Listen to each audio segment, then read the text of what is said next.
পবিত্র কোমে লাখো মানুষের অংশগ্রহণে খামেনির জানাজা, কান্নায় ভেঙে পড়েন ইমাম, কাল ইরাক যাবে শোক র্যালি।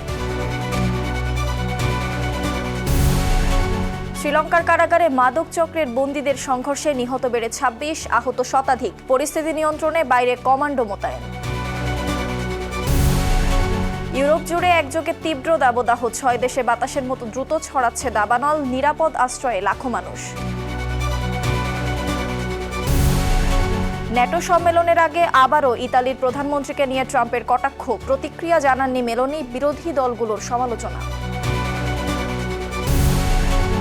এবং কিয়েভে আবারও রাশিয়ার ক্ষেপণাস্ত্র ও ড্রোন হামলা, নিহত অন্তত ২৩, আহত অর্ধ শতাধিক, ৩০ আবাসিক ভবন ক্ষতিগ্রস্ত।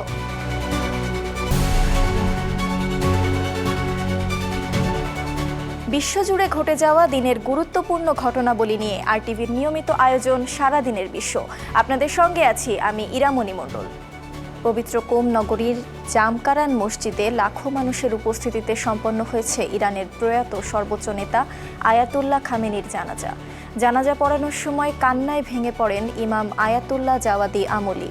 আগামীকাল ইরাক হয়ে বৃহস্পতিবার জন্মশহর মাশহাদে ফিরবে তার কফিন। সেখানেই চিরনিদ্রায় শায়িত হবেন এই নেতা। বিস্তারিত আজহার স্বপ্নের রিপোর্টে। পবিত্র শহর কোমের জামকারান মসজিদে লাখো মানুষের উপস্থিতিতে সম্পন্ন হয়েছে ইরানের প্রয়াত সর্বোচ্চ নেতা আয়াতুল্লাহ খামেনির দ্বিতীয় জানাজা। ইমাম আয়াতুল্লাহ জাওয়াদি আমলির জানাজা পড়ানোর সময় কান্নায় ভেঙে পড়লে সেখানে এক আবেগঘন পরিবেশের সৃষ্টি হয়।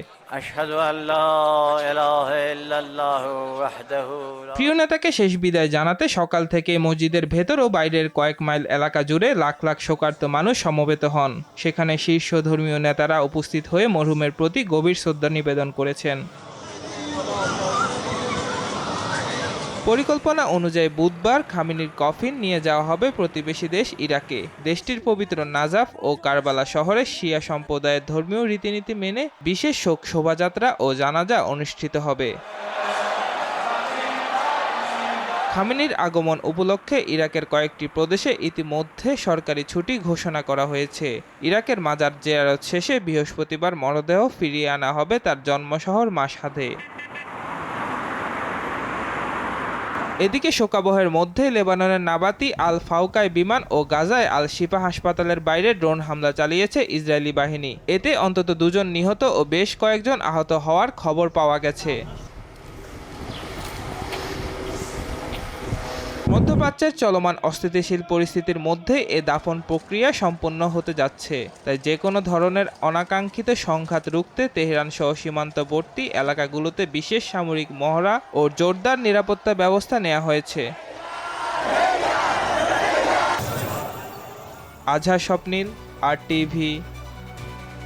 শ্রীলঙ্কার একটি কারাগারে বন্দীদের মধ্যে ভয়াবহ সংঘর্ষের ঘটনায় নিহত বেড়ে দাঁড়িয়েছে ২৬ জনে। ঘটনায় আহত হয়েছে ১০০ জনেরও বেশি। পুলিশ জানিয়েছে দেশটির পশ্চিমাঞ্চলীয় প্রদেশের সমুদ্র তীরবর্তী শহর নেগোম্বোর প্রধান কারাগারে ২টি মাদক চক্রের বন্দীদের মধ্যে রোববার রাতভর সংঘর্ষ হয়। গত ৫ বছরের বেশি সময়ের মধ্যে দেশটির কোনো কারাগারে এটি সবচেয়ে রক্তক্ষয়ী সংঘর্ষের ঘটনা। আহতদের স্থানীয় হাসপাতালে স্থানান্তর করা হয়। কর্মকর্তারা জানান, রোববার সন্ধ্যায় এ সংঘর্ষের সূত্রপাত হয়। পরিস্থিতি নিয়ন্ত্রণে পুলিশ কমান্ডোদের ডাকা হলেও কারাগারের ভেতরে তাদের মোতায়েন করা হয়নি। এর আগে ২০২০ সালে শ্রীলঙ্কার আরেকটি কারাগারে দাঙ্গায় নিহত হয় ১১ বন্দী।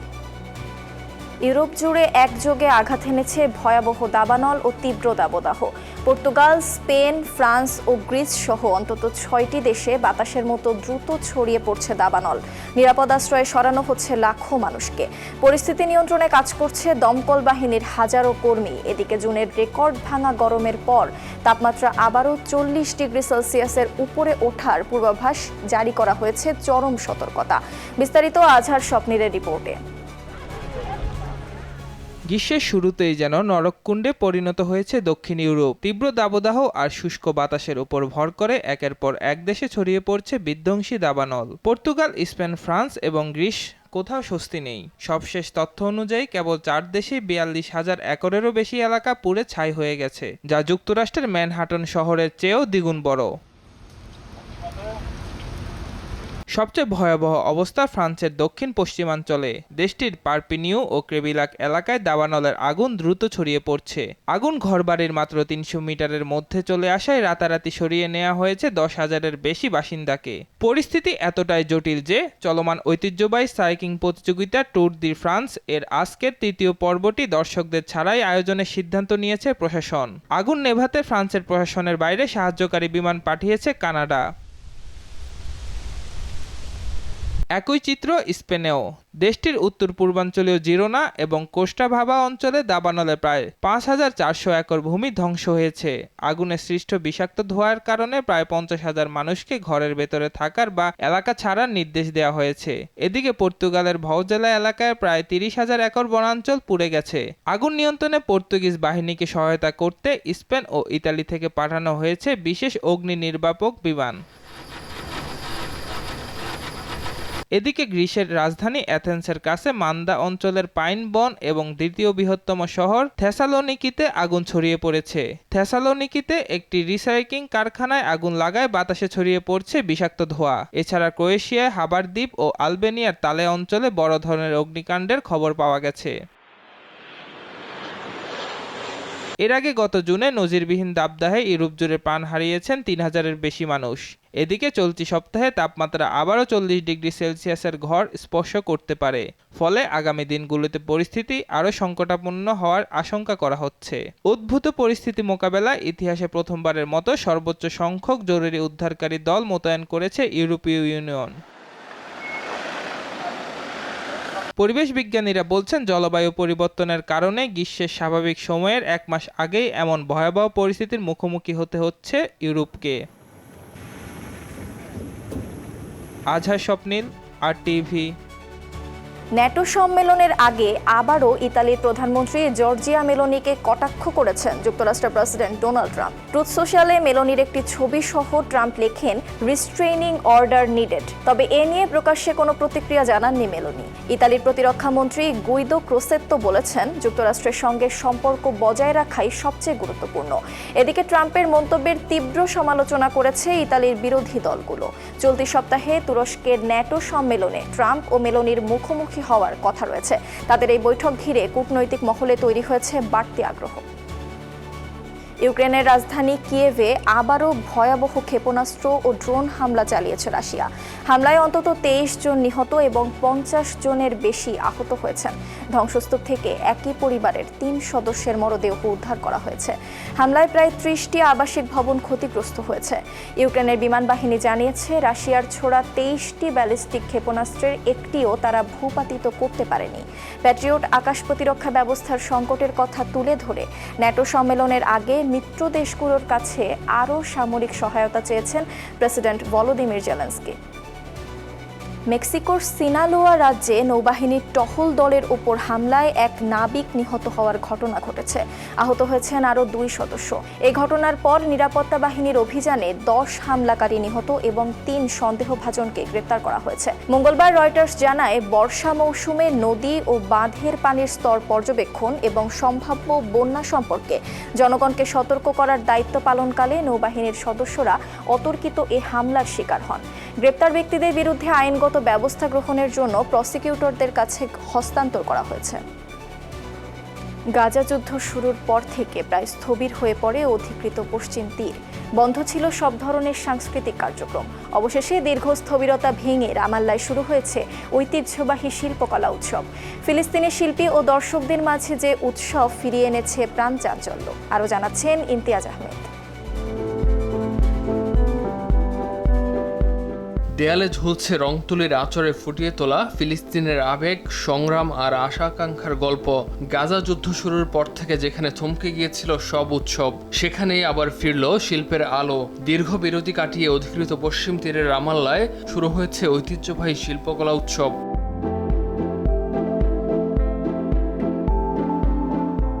পশ্চিম তীরের অন্যতম বৃহৎ এই শিল্প উৎসবে যোগ দিয়েছেন স্থানীয় ও আন্তর্জাতিক বহু শিল্পী।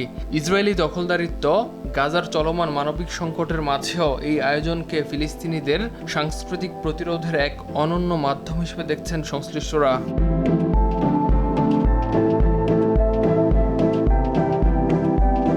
هذا التوقيت وبعد عامين من এই মুহূর্তে গাজা যে অবর্ণনীয় পরিস্থিতির মধ্য দিয়ে যাচ্ছে তা বিবেচনা করলে এই উৎসব আয়োজন করতে পারাটাই বড় অর্জন। এটি আমাদের টিকে থাকার ও সংস্কৃতি জানান দেয়ার লড়াই। مصر هذا بحد ذاته إنجاز في ظل في نقلة نوعية بالمسرح عندنا আমাদের থিয়েটার ও সঙ্গীতে এক দারুণ গুণগত পরিবর্তন এসেছে।